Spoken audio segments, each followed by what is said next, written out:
지난번에 수도권 얘기해 주신 거 하고 지방 얘기해 주신 거 아마 이거 편집본 올라갈 때는 아마 그것도 한 번 더 올려드릴 수 있을 것 같긴 한데 그때 얘기하셨던 거 기반으로 해서 이제 또 어떻게 업데이트가 됐는지 한번 이야기를 나눠볼까 합니다. 그때는 매매가가 올라가게 되면은 네.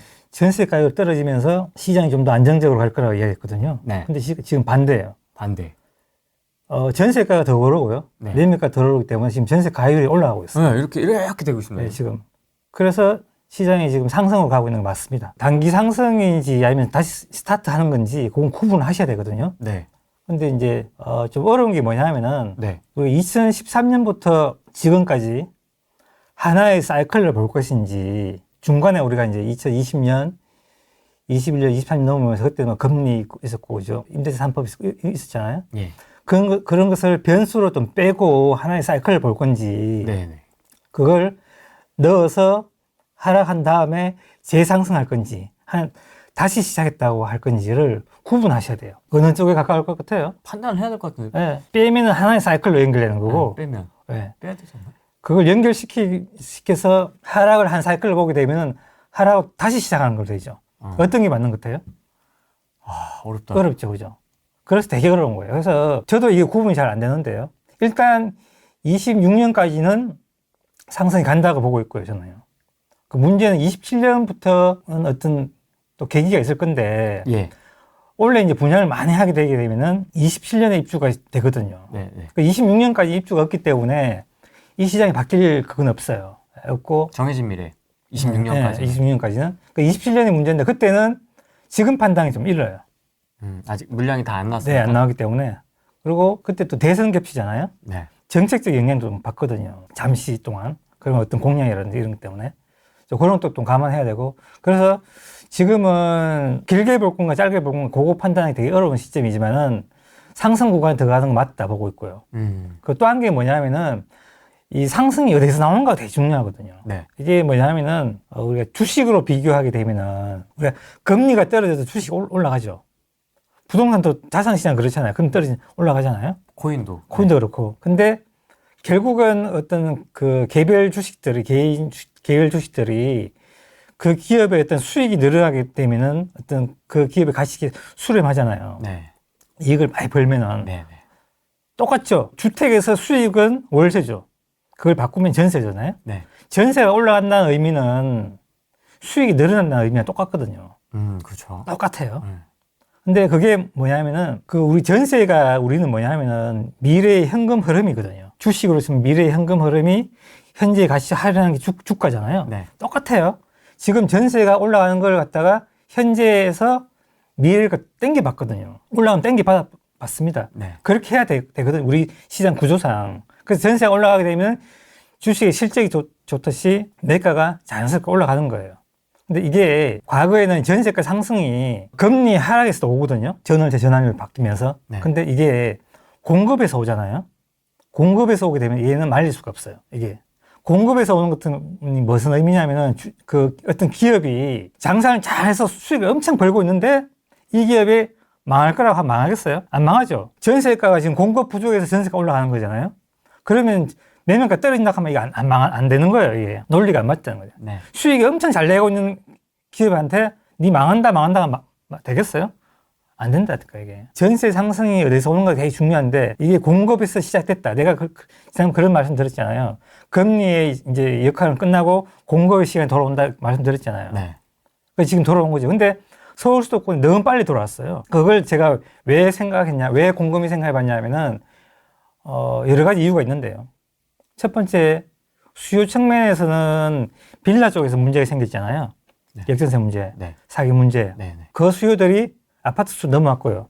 과거보다 많이 넘어왔죠. 빨리. 그리고 또 공급하는 쪽에서는 우리 뭐 임대차 3법, 그리고 취득세, 중과세.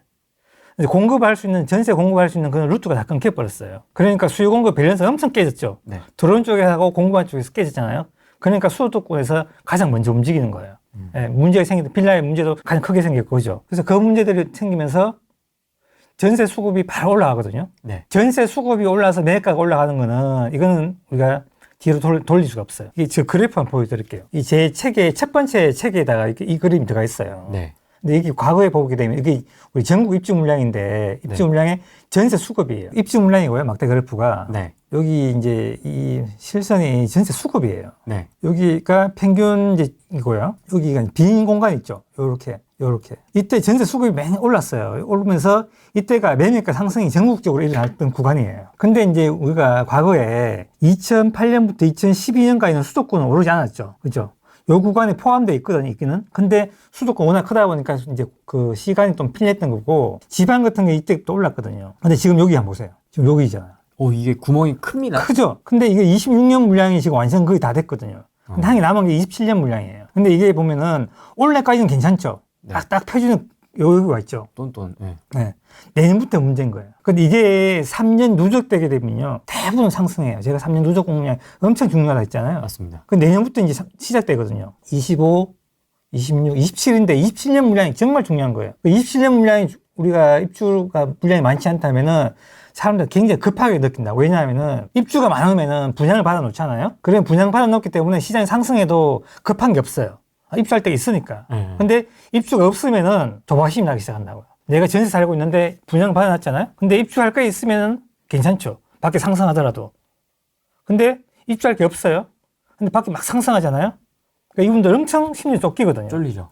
그러니까 나와서 막 사게 된다고. 27년 물량 엄청 중요하게 돼 있어요, 지금. 27년 많이 분양해서 많은 분들이 여기에 시장에서 참여해서 분양을 받아 놓아야 되거든요.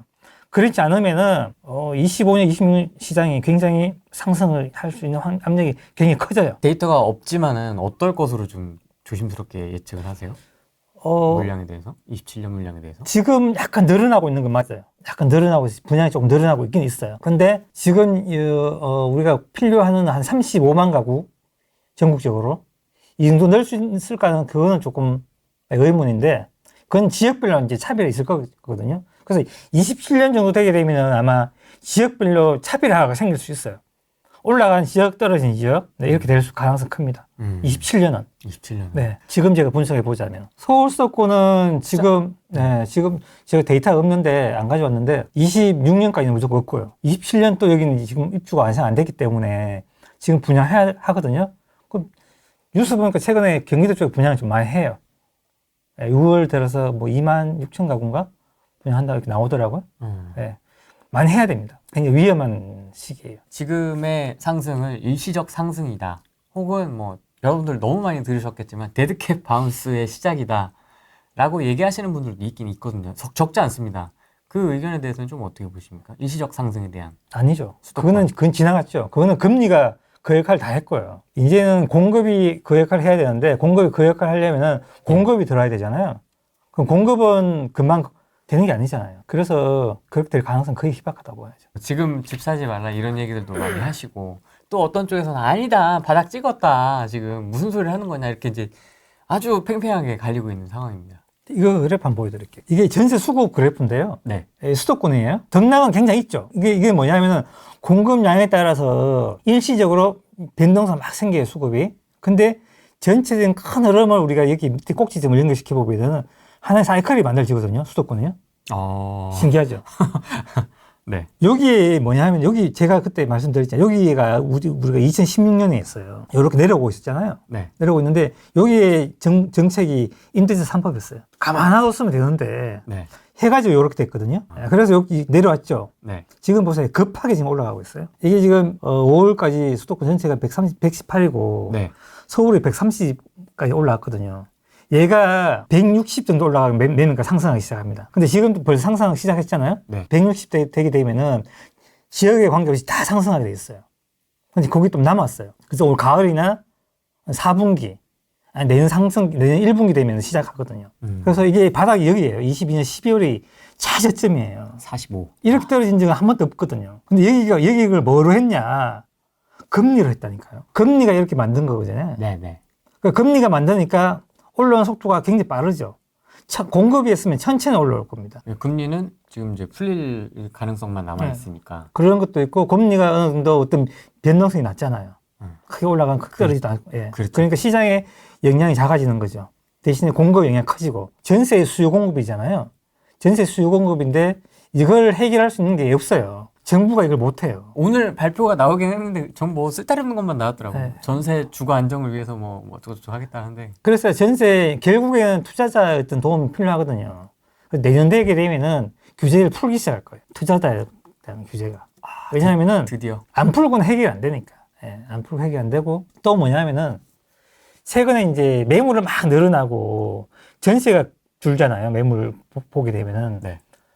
그런 게 있어요. 저도 마찬가지겠지만, 전세 2+2대가 사는 나야 되잖아요. 만기가 돌아오잖아요. 야, 이걸 한번 더 놔야 돼. 고민을 많이 해요. 네. 내 돈이 4년치 묶여야 되잖아요. 네. 이걸 더 팔아서 더 효과적인 데 하고 싶은 생각이 들죠. 그런 분들이 많거든요. 그래서 매도를 선택하는 거예요. 급하진 않은데 매도를 선택하는 거예요. 더 효과적인 걸 하기 위해서. 네. 그러면서 매물은 급하게 늘고, 근데 인물이 급하냐? 급하지 않다니까요. 급한 건 다 지나갔죠. 역전세 문제 때문에. 그래서 이런 매물 늘지만은 시장은 상승 가는 거는 전세 공급 부족에서 그걸 올라온 거죠. 그래서 이런 분들이 굉장히 많다. 그리고 시장에는 다양한 수요가 있잖아요. 공급을 2년 넣을 수 없는 수요도 많거든요. 그걸 인정하지 않고 2년, 4년 이렇게 시기를 정해놓게 되면은, 수급의 불일치가 굉장히 크게 생겨요. 물건이 있는데 그 공실이죠. 1년밖에 못 넣는 분들 그거 못 넣잖아요. 공실이에요, 그거는. 그런 물건들이 시장에 너무 많기 때문에 실제 빈집이 있어도 수급이 상황 안 좋게 보이는 거, 더 안 좋게 보이는 거죠. 매물이 있어도. 네, 있어도. 기존 매물이 있어도. 네, 있어도. 그런 매물들이 이제 전부 다 이제 시장에서 나와야 되는데, 매도를 선택하고 안 나오니까 더 전세가 힘들어지니까 이제 그분들은 고민 많겠죠. 이제 한 번 더 돌릴까 아니면 뭐 더 어떻게 할까 이 고민 많이 빠지는 거죠. 근데 그렇게 시장이 돼 있거든요. 그래서 지속될 수가 없는 게 뭐냐면은 계속 그렇게 규제를 하게 되게 되면은 매물은 점점 감소하거든요. 근데 신규 수요는 계속 늘어나기 때문에 그걸 감당할 수 없어요. 그게 이제 제가 볼 때는 25년 상반기 정도 안 되겠나 싶은 생각이 들어요. 예. 그래서 그거는 뭐 서울뿐 수도권만 아니고요. 전국에 비슷하게 지금 돌아갈 거라 보고 있거든요. 그래서 올 하반기 되게 되면 뉴스에서 이제 지방도 오른다. 내년 상반기 되면 정 다 오른다. 이런 뉴스가 나올 수도 있어요. 지방도 오른다고. 네, 지방도 오른다. 하반기부터 그 뉴스 나올 거예요. 네. 사실 오늘인가요? 어제였나? 토어제가 연장이 됐지 않습니까? 강남이. 그래서 네. 얘네들은 풀어줄 생각이 없나 보다. 그다음에 총선 결과도 그렇고 이게 별로 안 좋아하는데 우리들을 다주택자들을 별로 안 좋아하는데. 상관없어요. 그래도 손을 볼 거라고 보세요? 내년 정도 되면? 당연히 봐야죠. 왜냐하면 본인이 할 수 없잖아요. 월세 시장에 있는 미국이나 뭐 유럽 같은 경우에는 투자자들한테 세금 혜택까지 좀 주면서 도로게 한다고요. 임대 사업 하라고. 예. 그 왜 그런 줄 아세요? 월세는 리스크가 엄청 커요. 우리는 매매가 리스크가 크다 생각하지만 아니에요. 월세가 리스크가 커요. 월세 수익률 생각해보세요. 월세 내가 100만 받다가 내년에 105만 5% 올려 받고 싶어서 매덕을 투자해야 되잖아요. 그죠? 근데 매가가 1000만 내리면 어떻게 될까요? 하겠어요? 월세가 리스크가 엄청 크다고요. 그러니까 안 들어온다고요, 투자자가. 그러니까 거기는 왜 갭 투자 없나 하지 마시고요. 갭 투자 없을 수밖에 없어요. 그런 리스크를 갖고 왜 들어가냐고. 그래서 일본이 집값 싸다 하는데 가보세요. 그런 리스크가 있기 때문에 안 들어가는 거예요. 월세 수익률이 우리보다 훨씬 좋아요. 미국도 마찬가지예요. 월세 수익률이 엄청 좋아요. 그냥 안 들어간다고요. 그런 리스크 때문에요. 근데 전세는 매매 리스크가 있지만은 네. 매매 하락의 리스크가 있지만 많은 리스크를 다 해치하는 게 전세예요. 전세 제도예요. 그 세금부터 시작해서 매매가 올라주게 되면 모든 게 다 해피해지죠. 그래서 우리는 가능한 거죠. 전세 갭 투자 가능한 거예요. 그래서 투자가 생기는 거예요. 투자가 생기니까 뭐가 들어옵니까? 공급이 들어오는 거죠. 그래서 우리는 아파트 세상이 된 거예요. 똘똘한 한 채로 가야 되냐? 다주택 포지션을 유지해야 되냐? 뭐 똘똘한 두 채. 그러니까 주택 수를 줄여나가는 방향 쪽으로 포트폴리오를 구성을 장기적으로 해나가야 되냐 이제 앞으로. 이거에 대한 질문도 되게 많이 받으실 것 같아요. 인구 감소 문제와 연결된 건가요? 그것도 있고 이제 또 이것도 이제 총선 결과가 또 관련이 있는데 우리가 한번 호되게 혼나봐서 맞아요. 무섭지 않습니까? 세금 문제 세금에 대한 그 두 가지가 걸려 있는 거죠. 근데 종부세는 지금 뭐 푼다는 이야기 많고요. 대상자도 지금 95% 줄었어요. 그래서 종부세는 제가 볼 때 없애야 된다 보고 있고요, 저도. 그거 없애는 게 맞다 생각하고. 저는 개인적으로 생각할 때 수도권은 여러 채 가지고 있는 게 맞다고 생각하고요. 지방은 여러 채는 분리하고 조금 줄여나가는 게 좋다. 이렇게 보고 있습니다. 근데 당장 그럴 필요 없다. 지방도 제가 볼 때는 광역시 같은 경우에 좀 괜찮고요. 뭐 옛날보다 그렇게 이제 우리가 그 시장이 그렇게 이제 안 되겠지만은, 지방 같은 경우도 2039년까지인가요? 이렇게 통계적으로 괜찮거든요. 그래서 미리 그렇게 이제 할 것까지는 없을 것 같고요. 이제 문제는 세금 문제잖아요. 네. 세금만 자유롭다면은 저는 지금도 여러 채 가지고 있는 게 좋다고 보고 있어요. 개인적으로. 근데 이제 올라갈 때는 가지고 있어 보면은 다 같이 올라가잖아요. 그런 거 있고요. 대신에 이제 리스크도 같이 있죠. 여러 개 있으면은. 그렇죠. 역전에서 같이 맞고 이러니까. 그런 리스크도 있죠. 근데 그게 이제 딱 뭐가 좋다고 말씀드리기 힘든데, 수익을 많이 내고 싶으면 저는 여러 개 갖고 있으라고 말씀드리고 싶어요. 특히 수도권은. 수도권은 서울은 더 하고요. 그래도 괜찮다. 네, 다. 아니, 너무 크게 되어가지고 힘들었던 기억이 아직 남아있지 않습니까? 물론 저도 그렇죠. 응. 저도 그래서 물건을 좀 정리를 했는데 다시 좋아지고 있잖아요. 좋아지고 있고 나빠지는 건 조금 더 미래의 이야기니까 그렇게 뭐 지금 당장 생각할 거 없을 것 같은데요. 능력 대신 여러 개 갖고 있어라. 아까 이제 상승 얘기해 주셨는데 지금의 이 상승에 대해서 좀 약간 물음표를 갖고 계신 분들이 좀 있습니다. 어떤 부분에 대해서 지금 투자자들은 이미 다 빠져 있지 않습니까? 그럼 이제 실수자들끼리 지금 티키타카 하고 있는 상황에서 이게 지금 이렇게까지 속도가 빨리 움직일 수 있는 이유가 뭔지, 이게 5월하고 또 조금 분위기가 다른 것 같습니다. 6월 달이 어떻게 이런 상승이 나오게 됩니까? 6월은 약간 비수기거든요. 약간 시장이 약간 5월보다 약간 나빠질 수도 있어요. 전체적으로 물론 좋아지는 데도 있겠지만은 네. 실수요자분들에 의해서 만든 시장이잖아요. 네. 이 시장 자체가 투자자가 완전히 배제된 시장이거든요. 맞습니다. 그리고 이 시장의 근본이 어디서부터 시작했냐면은 전세부터 시작했어요. 전세부터. 전세가 상승하고 전세 부족해서 시작이고, 근데 이게 뭐냐면은 강제 매수가 일어나는 거죠. 강제 매수. 네. 내가 사기 싫어도. 그게 본질이죠. 집이 없으니까. 그게 아직은 아니에요. 아직 아닙니다. 근데 이게 강제 매수가 되려면은 전세가율이 한 160, 180까지 와야 돼요. 그럼 강제 매수 됩니다. 집이 없어서. 지금 선발대가 사고 있는 건가요? 지금은 신생아 대출이잖아요. 네. 있고, 그리고, 매가, 우리가 움직이는 원리가 밑에가 네. 얘가 움직이는 게 진짜거든요. 전세가. 네. 얘 위에가 움직이는 거 있죠. 얘는 의미를 두시는 것보다는 그냥 현상에 가까워요. 우리 지금 GTX 갭한다고 막 움직였잖아요. 네. 얼마 올라야 되죠? 역마다 가격이 다 정해져 있나요? 그냥 막 사가 올라가는 거잖아요. 네. 그거는 그냥 현상이에요. 오르겠다는 현상. 더 정확한 건 전세예요. 전세는 전세가 매매가의 배율이 있어요. 지역마다. 네. 그 배율만큼 올라가게 돼 있어요. 더 또렷해요. 매가 올라가는 게. 그 위에 거 움직이는 거는 여러 가지 위에서 움직일 수 있어요. 여기는 현상이고 그냥 결과에 가깝고요. 네. 진짜 이유는 여기 있는 거예요. 근데 진짜 이유가 지금 시작됐거든요. 네, 시작됐어요. 그래서 지금은 이제 여기가 움직이기 때문에 여기가 뭐 지금 움직인다 해서 거품 이렇게 말할 거 없고요. 네. 그리고 얘가 움직이게 되게 되면은 얘가 움직이고 난 뒤에 이제 문제가 뭐냐면은 수급에서 오는 상승이잖아요. 공급 부족에서 오는 상승이거든요. 금리가 떨어져서 오는 상승이 아니다 하셨잖아. 앞에요. 네. 그러면은 사기 싫어도 강제 매수가 돼야 돼. 전세가 정말 없으면 어떻게 되는지 아세요? 내가 사기 싫은 아파트 사게 돼요. 1억 미만도 사고요. 빌라도 사고요. 그리고 오피도 삽니다. 밑으로 막 내려가요. 그렇게 돼요. 그럼 나중에 한번 보세요. 집이 너무 없으면은 사람들이 갈 곳이 없잖아요. 그러면은 내 소득에 맞춰서 자기가 갈 수 있는 능력도로 막 밑으로 내려가는 경우가 있다고. 그래서 한동안 보면 또 막 빌라가 좋아진다 이런 얘기 나올 수 있어요. 수도권에서요. 이 네. 전세난이 네. 극단적으로 가게 되면 위로 못 가니까 밑으로 간다고요. 그게 정말 심각하거든요. 근데 이제 능력 되시거나 돈이 이제 자금력이 있는 분들은 매가를 위로 가려고 가지고 대출 내가지고 못 가는 분들 밑으로 내려가거든요. 극단적으로 완전 갈리죠. 갈리면서 밑에도 빡빡하게 움직이고. 근데 나중에 어떻게 되냐면은 위에 있는 가격이 안 떨어지고 밑에는 떨어진다니까. 그게 1억 미만 이런 것들을 예먹었잖아요. 빌라. 네. 원래는 성장이 멈춰야 되는, 가격 실험 억지로 한 거잖아요. 성장이 멈춰야 되는 데 같거든요. 그런 것들은 문제가 생기기 시작하죠. 그래서 그런 거 가면 안 되거든요. 또 요즘 갭 1000, 2000 가잖아요. 지방. 네. 예. 하면 안 돼요. 또 물려요. 결과는 뻔해요, 그거는. 아니, 소장님, 지방 소도시 공급이 부족하다는데요? 갭천에 들어갈 건데요? 라고 하시는 분들도 있습니다. 이제 막 들어오신 분들. 안 혼나본 분들. 정말 타이밍을 잘 맞춰야 되고요. 정말 치고받고 잘해야 되는 거고, 순발력이 있어야 되고. 근데 부동산에 그 순발력이 되나요? 전세 끼고 이렇게 하는데 그게 쉽게 안 되거든요. 그 되는 분들이 왜 되냐? 그 강의하는 분들이잖아요. 지가 사놓고 하니까 되지. 그래 순발력이 있지. 본인이 해야 순발력 있나? 안 돼요. 전세 깨기 때문에 나는 그냥 거기에 묶여서 가는 거예요. 아, 내가 역전세 맞고 싶어서 맞나요? 시장 흐름이 내가 그냥 가는 거잖아요. 딸려 들어가는 거죠. 강제로. 네. 탈출 못하고. 그래서 탈출 못 한다니까요. 그래서 그런 데 들어가게 되면은 매매가 올라갈 때 탈출하고 싶으면 탈출 못 해요. 시장이 끝나면 계속 내려가 있어요. 그럼 그대로 있는 거예요. 대부분 그래요. 그래서 그런 거 하시면 안 되고 왜 그러냐? 성장이 끝났기 때문에 그런 겁니다. 그거는 서울에서 보셨잖아요. 빌라 시장. 네.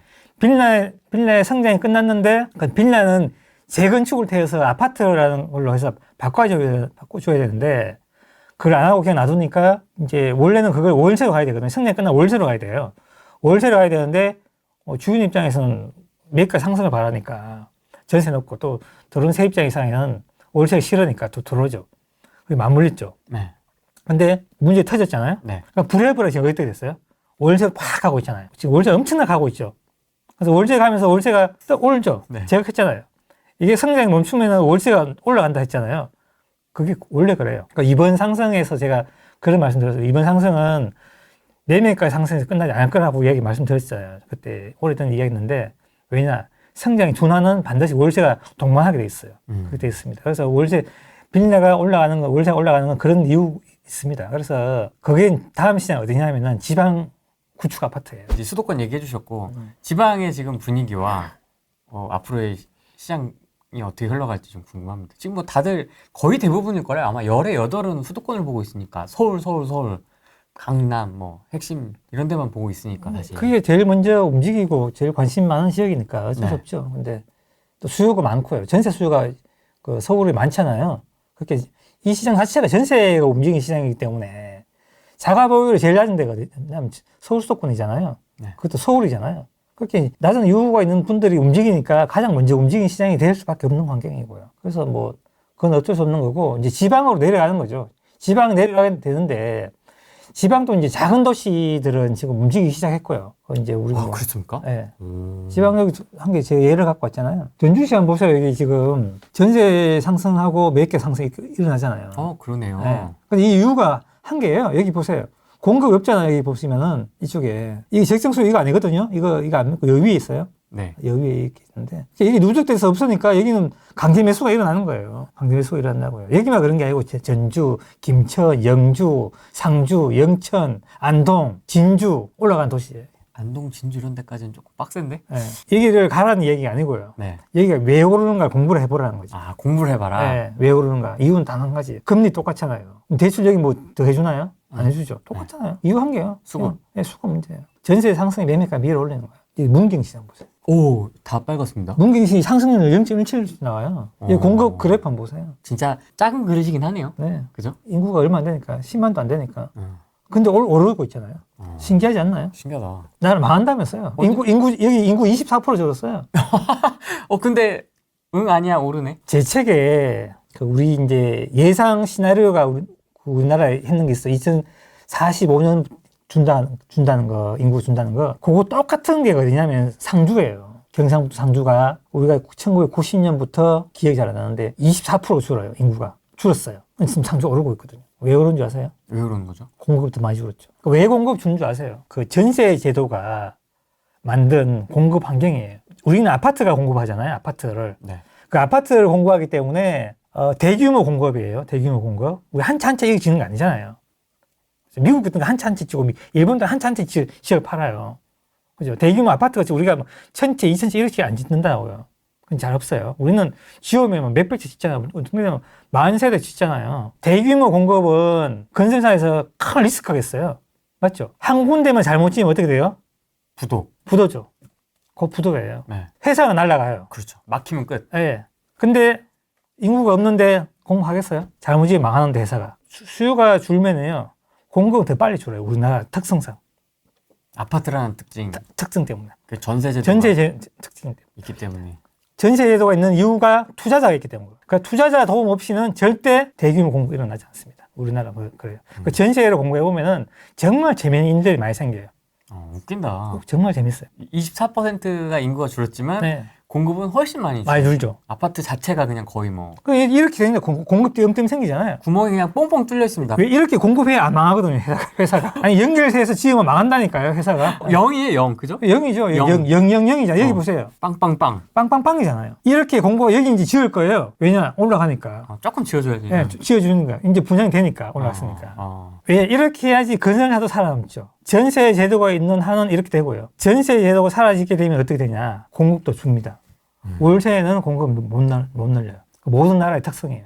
그래서 우리가 왜 미국 같은 경우에는 왜 공급을 안 하고 미국은 땅도 엄청 넓어요. 빈 땅도 엄청 많아요. 네. 근데 왜 공급 안 해요? 월세 투자하는 사람이 없다니까요. 리스크를 안고 월세 100만 받다가 그 다음에 5만 더 올려 5% 올려 받겠다고 매덕을 투자하냐고요. 매가 1000만 내릴 거면 월세 싹 다 날라버리는데 5만 때문에 투자 안 하죠. 리스크가 엄청 크거든요. 그래서 월세 시장은 공제가 엄청 많아요. 세금 공제가. 그만큼 네가 리스크를 감당했기 때문에 세금을 공제해 주는 거예요. 비용 다 공제해 줘요. 우리는 세금을 엄청 뜯어가죠. 어떻게든 더 뜯어내려고. 네. 종부세를 막 1억씩 막 2억씩 뜯어가잖아. 네. 말이 안 되죠, 내가 볼 때. 월세가 있는 데와 전세가 있는 건 큰 차이가 뭐냐면은 집주인이 집을 어떻게 바꾸는가가 틀려요. 내가 빌라를 들고 있잖아요. 빌라를 들고 있으면 뭐 하고 싶으세요? 재건축하고 싶죠. 월세 들고 있으면 어떻게 하고 싶으세요? 빌라를 안에만 뜯어 고쳐요. 그 외국에 가게 되면은 고풍스러운 거리가 있잖아요. 다 안에만 뜯어 고치는 거죠. 월세니까. 아, 그래요? 네. 밖에 뜯으면 아니 몇 천만 매덕 들어 밖에 뜯어갖고 월세 몇 푼 밖에 하겠어요? 사고 방식이 다르다니까요. 우리는 통으로 바꾸면 도움이 되잖아요. 시세 차익에 도움이 네, 됩니다. 도움이 되니까. 근데 월세는 그게 아니거든요. 그렇죠. 월세를 만약에 내가 뭐 20만 더 올려받자고 건물 통째로 뜯어 고치나요? 몇 천만. 재건축을? 네, 미쳤어요? 그걸 하게? 안 하죠. 그래서 오래된 집들이 많이 남아있는 거예요. 유럽이나 일본이나 월세 시장이니까. 우리는 없죠. 그래서 문경하고 전주시를 예시로 보여주셨는데 이제 사실 저희가 관심 있는 투자 지역은 큰 광역시 아니겠습니까? 네. 부산, 창원, 뭐 네. 대구, 뭐 대전, 울산 뭐 이런 데일 텐데 좀 전체적인 분위기가 좀 어떻게 될 거라고 보세요? 큰 대도시 중심으로 본다면? 지금 광역시가 좀 더 느리고요. 네. 조금 예, 근데 부산, 대구가 제일 느리고, 그 다음에 부산, 울산이 제일 빠르고요. 대전은 좀 미리 상승해서 지금 공급이 좀 많이 들어오고 있거든요. 대전 조금 더 지켜봐야 되고요. 근데 상승은 같이 좀 일어날 거라 저는 보고 있어요. 나머지 지역들은 근데 시차가 있을 뿐이지 내년은 다 상승한다 이렇게 보시면 돼요. 이제 전반기에 상승하냐 후반기에 상승하냐 그 차이뿐이죠. 올 말이냐 뭐 그 차이뿐이에요. 사실 지방 얘기하시는 분들이 거의 방송에는 없거든요, 요새는. 지방은 잘 모르잖아요. 그분들 서울 계신 분들. 거의 지방 얘기는 뭐 지방에는 관심이 없고 막 지방은 다 죽는 것처럼 이야기하지만은 어제 제가 다양 보내줬잖아요. 카톡으로 고점 회복률. 네. 지방이 더 높게 나왔나? 기사 또 네. 한번 보여드릴까요? 보면 상위권이 1위부터 8위가 지방입니다. 지방이죠. 재밌습니다. 예. 언제 조용히 이렇게 올라갔대? 우리는 강남 보고 그게 이제 잠시 지방이 덜 떨어져서 그래요.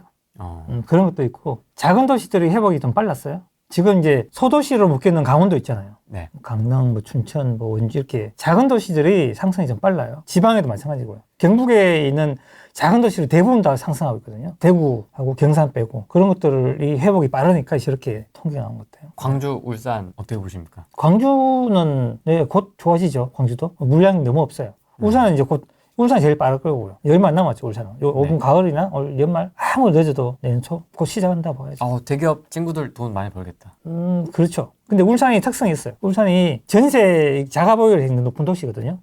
소득 높으니까. 근데 전세 수요가 좀 작아요. 그래서 전세가 만들어가는 그 구조가 다른 도시보다 조금 느려요. 느린데 만들고 나서는 되게 더 빨리 가요. 그런 특성이 있어요.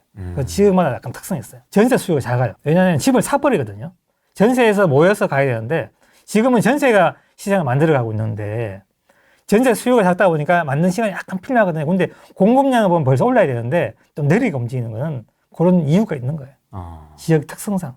지역 특성을 잘 공부하셔야 됩니다. 대구는요? 대구는 시간이 좀 더 필요하시 싶은데요. 근데 뭐 수성구 같은 거 위에 매가는 위에 많이 올랐거든요. 네. 근데 위에 전세가 오르면서 올라야 되기 때문에 요거는 올해는 지나야 돼요. 대구는 올해 물량이 많아요. 내년 돼야 될 거예요. 부산도 마찬가지고. 부산은 물량이 좀 적어졌는데 네. 거기도 물량이 적긴 한데 기존에 깔려있는 물량이 너무 많아서 그 소화하는 시간이 좀 필요한 것 같아요.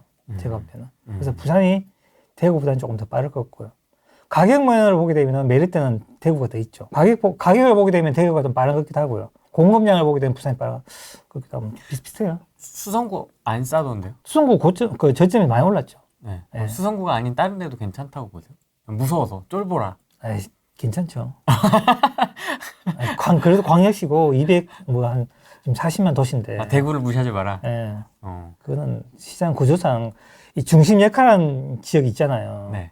거기는 무조건 좋아지게 돼 있어요. 대구에서 중개사무소 방문했을 때 어떤 분은 그 대구는 2호선 라인이 있지 않습니까? 네. 2호선만 이렇게 투자하시는 분도 계시고 뭐 그런데 소장님은 그럼 수성구를 제외하고 그 다음 두 번째, 세 번째는 좀 어디라고 보세요? 투자의 관점에서는? 2호선이죠. 아, 이거 몰라요. 네. 뭐 여전히. 네. 2호선이 맞습니다. 네. 근데 지역이 다 있어요. 제가 강의할 때는 그런 순서를 다 정해주는데 네. 전체적으로 보게 되면 2호선이 제일 좋은 라인이 맞습니다. 뭐 동대구역 쪽을 보시는 분도 있고 뭐죠? 반월당역인가? 뭐 그쪽을 보시는 분들도 있고 뭐 이렇게 조금씩 다르더라고요. 근데 이제 그 수동 다음에 높은 시세가 유지되는 거는 2호선의 중구예요. 중구 라인 걸쳐 있는 2호선이에요. 그게 제일 좋습니다. 그 2등이 될 거예요. 가격이. 네, 수동 제외하고. 그런 것도 괜찮다. 네. 3년 누적 공급량은 지방은 잘 맞고요. 네. 근데 지방 광역시가 제일 잘 맞고요. 작은 도시 가게 되면 또 여기는 얘가 또 확률이 약간 떨어져요. 이 데이터를 돌려보면은. 네. 근데 이제 수도권은 장기 누적 공급량을 제가 보는 게 맞는데, 장기 누적 공급량하고 저는 두 개를 보거든요. 한 개는 3년 누적 공급량하고 그 두 개를 겹쳐서 봐요. 두 개를 겹쳐서 보면서 전체적으로 전세 가격을 어떻게 움직이는가 같이 보거든요. 이게 이제 수도권은 이제 그릇이 크다 보니까 공급량이 수도권의 시장에 미치는 영향의 차이거든요. 네. 물을 채우는 시간이잖아요. 네. 줄었다 많았다 지는 시간이죠. 네. 여기는 이제 광역시고 소도시인데 이게 이제 올라가는 시간이 얘가 빠르겠죠. 얘가 빠르죠. 이번 공급량을 가장 빨리 느낀 거는 여기예요. 소도시. 그 지방이 상승이 좀 빠른 이유가 얘 때문에 그렇거든요. 아, 뭐 문경, 전주 아까 그런 소도시들. 왜냐하면 공급 부족을 느끼는 어떤 시장의 환경이 얘가 더 좋아요. 그 얘가 빨리 움직이는 거고요. 네. 그 다음에 얘인데 얘가 이제 지역마다 좀 다르거든요. 네. 울산 같은 건 되게 적었고 대구는 많았고 부산도 많았고 네. 차이 있었고요. 네. 얘는 이제 수도권이죠. 그 수도권은 3년 누적 공급량하고 전세 누적 공급량 두 개를 같이 봐야 돼. 거기에다가 또 뭐냐면은 전세 수급하고 전세 가격을 같이 봐야 돼. 볼 게 더 많죠. 전체적 환경 다 같이 봐야 되니까. 어떤 지역적인 어떤 협소하게 보면 안 되거든요. 그래서 수도권이 상승을 우리가 맞추기 쉬운데 하락을 맞추기 힘들어요. 오히려. 한번 상승하게 되면은 그 에너지가 계속 올라가는 건 쉬운데 그 에너지를 전부 다 끄기는 시간이 엄청 걸리면서 어떤 환경을 만들어줘야 되는데 그게 쉽지 않거든요. 그거 찾기가 굉장히 어려워요, 사실은요. 그래서 이번에 제가 판단 미스한 것도 그런 이유인 것 같아요. 전세 가격이 저는 밑으로 갈 거라 생각했었고요. 그래서 23년부터, 우리가 22년부터 하락했잖아요. 22, 23, 24, 25년 한 상반기 정도까지 하락하게 되면은 다시 상승 스타트 하겠다 이렇게 생각했었거든요, 저는요. 다시 사이클. 하나의 사이클 다시. 근데 이게 너무 상승이 빨리 왔고, 하락도 빨리 왔고, 이제 급락이 왔고, 급하게 또 상승, 이렇게 되기 때문에 이걸 하나의 사이클로 연결시켜야 될지, 그게 지금 의문이 있죠. 약간 이제 퀘스천 마크. 아직 남아있는 상황. 네, 그건 조금 고민해 봐야 된다. 속도가 너무 빠른 것 같습니다. 네. 진짜. 그래서 그런 생각도 해요. 전세도. 과거처럼 이제 수도권이 긴 상승과 긴 하락 어떤 그런 사이클이 아니고 어쩌면은 지방처럼 이제 단기 상승과 단기 하락으로 가지 않나 그런 생각도 한번 해봤거든요. 왜 그러냐 생각했냐면은 높은 전세 가율로 해서 그렇게 생각했어요. 예전에 떨어질 때 전세 가율이 강남 같은 건 30 몇 프로까지 떨어졌거든요. 예. 지금 뭐 40 몇 프로에서 지금 멈춰서 올라가고 있고요. 서울 수도권도 전체가 예전에는 40 몇 프로까지 떨어졌는데 지금 50%, 60%에서 멈춰 있다고요. 50 몇 프로. 예. 지금 수도권 전체에 하면 60% 되거든요. 이게 너무 높은 선에 있으면은 이 매가가 움직이는 폭이 이게 굉장히 빠른 시간에 올랐다 내렸다 하면서 빨라지거든요. 지방처럼요. 지방에 지금 작은 도시들 같은 경우 전세가율 70%, 80%거든요. 그럼 빨리 꺼지고 왔다 갔다 하거든요. 이게 전세가율이라는 게 지금 재밌는 게 뭐냐면은 우리 주택시장의 미래의 모습이 전세가율이에요. 미래의 모습이. 미래의 모습. 좀 더 풀어주시면 좋을 것 같습니다. 전세가율이라는 거는 성장의 한계를 말하는 거거든요. 우리 주택시장이 매가의 성장은 어디서 나오는지 아세요? 매가가 올라가는, 제가 앞에 설명했잖아요. 주식으로 비교해서 설명했잖아요. 매가의 성장은 그 주택이 생산하는 능력이잖아요. 네. 그 능력이 뭐냐면은 전세가 상승률이에요. 전세 가격이 아니고요. 전세가 10억, 20억이 아니고 전세가 상승률이 있다고요. 몇 프로 상승률을 하는가? 평균. 가장 높은 데가 어딘지 아세요? 어디? 서울이죠. 7.8%. 해마다. 해마다? 네. 해마다 평균. 7.8. 네. 연평균. 제가 통계 1986년부터 23년까지 내보면은, 물론 그 중에 내릴 거 올라갔다 하죠. 1등 서울. 그러니까 매매가가 가장 많이 높고요. 지방 광역시는 6%, 5% 후반대 왔다 갔다. 도로 가게 되면 4%, 3% 떨어져요. 미래의 현금 흐름이 작잖아요. 상승률이 작다는 거는. 그러니까 뭡니까? 전세 상승률이 높으면은 미래에 받을 게 많기 때문에 전세 가격이 벌어지면서 전세 가격이 벌어지거든요. 우리는 이렇게 생각하잖아요. 전세 상승률이 높으면 전세가 붙는다 생각하죠. 네. 시장 반대예요. 전세 상승률이 높으면 시장이 벌어져요. 이해되세요? 반대라니까요. 지방에 전세 상승률이 낮기 때문에 매가가 위로 매가가 도망갈 게 없잖아요. 반영될 게 없어요. 선 반영될 게 없으니까 딱 붙는다고요. 그러니까 약간 배당주의 느낌. 그렇죠. 미래 현금 흐름을 받을 게 없잖아요. 미래 현금은 3%밖에 안 된다고요. 얘는 7%고. 그 7%가 반영돼서 멀리 가는 게 서울이고 작게 가는 게 우리가 지방이라고요. 그 엔비디아와 예. 배당주. 그렇죠. 근데 이제 위에가 매가는 배당주가 조금 하는 거죠. 그러니까 멀티플이지, 멀티플. 멀티플. 예, 멀티플이 멀리 가 있는 그 서울 강남이고, 그러니까 그렇죠. 예, 작게 가는 건 우리 지방이라니까요. 멀티플 많이 주는 거죠. 왜냐하면 성장 가능성이 있으니까. 그게 퍼도 가요. 퍼도 해요. 퍼가 높죠. 예, 퍼가 높죠. 강남이 되게 높죠. 예, 똑같은 원리예요. 그거 누가 결정했느냐? 전세 상승률을 결정했다. 그러니까 전세 상승률이 어떻게 나오냐? 그냥 수요하고요. 새로운 수요하고 소득에서 나와요. 두 개 연결해서 나와요. 수요와 소득. 네. 그 연결 또 플러스가 알파가 또 하나 더 있어요. 이건 지역의 특성이에요. 지역의 특성. 네. 이 지역의 특성은 관광이 많이 되는 도시도 있잖아요. 산업이나 관광 등에서 여기는 플러스 알파가 더 포함되어 있어요. 똑같은 도시에 인구가 있어도요. 관광이 잘 되어 있는 도시 있죠. 전세 상승은 훨씬 더 높아요. 어떤 도시가 있을까요? 예를 들면? 관광이 잘 되어 있고 우리가 놀러 자주 간다는 생각해 보세요. 똑같은 도시인데 속초가 있고요. 속초. 속초. 예, 속초가 10만인가 밖에 안 될 거예요, 아마. 10만 도시를 3개 딱 필요하면 속초가 제일 잘 돼 있어요. 속초가 놀러 많이 가거든, 관광지로. 그죠? 동해안으로. 속초가 매가도 제일 높고요. 수요도 제일 많아요. 거래도 제일 많고. 그런 도시에 투자해야 되는 거죠. 보통 우리가 인구수가 같으면은 같은 매매 거래량도 나오고요. 같은 전세 거래량도 나오고. 다 똑같이 나와요. 신기할 정도로. 제가 이제 그 대표적인 게 어디냐면은 강원도하고 충북이거든요. 두 개가 신기할 정도로 같아요. 전세 수가 똑같은 거 아세요? 전세 매물도 똑같은 거 아세요? 아, 그래요? 네. 매매 매물도 똑같아요. 강원도가 인구가 152만이고 여기 159만이에요. 충북이. 비슷합니다. 네. 네. 근데 이 강원도는 예전에 90년도에 인구가 더 많았어요. 충북보다. 여기 적었고. 여기 이제 얘는 줄고 얘는 늘었거든요. 네. 그래서 한 중간에 만나는 것 같아요. 하는 줄고 하는 만나면서. 근데 얘들이 수요 공급에 의해서 만든 게 뭐냐면은 재고주택이에요. 재고주택이 32만 있고 여기는 34만 있어요. 인구수 대 비율하기 똑같아요. 21.4. 똑같아요. 그죠? 그러네요. 0.48 차이 안 나죠. 연평균 거래량이 있잖아요. 2만 900이고 여기 2만 1,800이죠. 근데 여기 4월달 거래량이 1,564고 1,626이에요. 요 비율로 하게 돼, 요거 비율로 하게 되면 7.48, 7.4 똑같죠. 이게 투자자가 지금 안 들어가는 상태에서 이런 거잖아요. 네. 지금 있는 수요 그대로 지금 거래량 뽑아내서 그런 거거든요. 뒤에 0.04만 틀려요. 그죠? 신기할 정도 같죠? 맞습니다. 전세는 어떠냐면은, 전세가 요 4월에, 전세 평균이 여기 19,000이고 여기 18,000인데, 여기 지금 4월에 2,100이고 여기 1,600이에요. 여기 좀 더 많죠? 충북이. 충북이 충북이 좀 적고, 예. 네. 여기가 좀 더 많죠? 네. 시장 어디가 좋아요? 어디가 좋죠? 강원도 좋잖아요. 강원도 지금 다 오르고 있잖아요. 보시잖아요. 강원도 오르는 거. 이유 한 가지죠. 다 똑같은데, 여기 얘 한 가지예요. 전세. 이 매물 한번 볼까, 매물. 지금 나와 있는 매물. 매물 1,520건, 15,230건이죠. 전세 한번 보세요. 전세 2,100. 와. 80건 받지 않아요. 이 신기하지 않아요? 정부가 아무리 임대 상법 무슨 짓을 해도 네. 시장은 어떻게 된다? 시장 기능에 의해서 매물 나오고, 전세 나오고, 공급되고, 균형을 맞춰가는 거예요. 그냥 자연스럽게 균형을 맞춰서 간다. 시장 그게 흐름에 따라. 지금 균형이 딱 맞춰지는 거예요. 근데 단지 깨지는 게 어디죠? 얘가 깨졌잖아요. 전세 깨졌잖아요. 여기 지금 올라가는 거예요. 그게 강원도인 겁니다. 그래서 제가 말씀드렸잖아요. 전세부터 시작해서 이 시장이 지금 만들어가고 있다.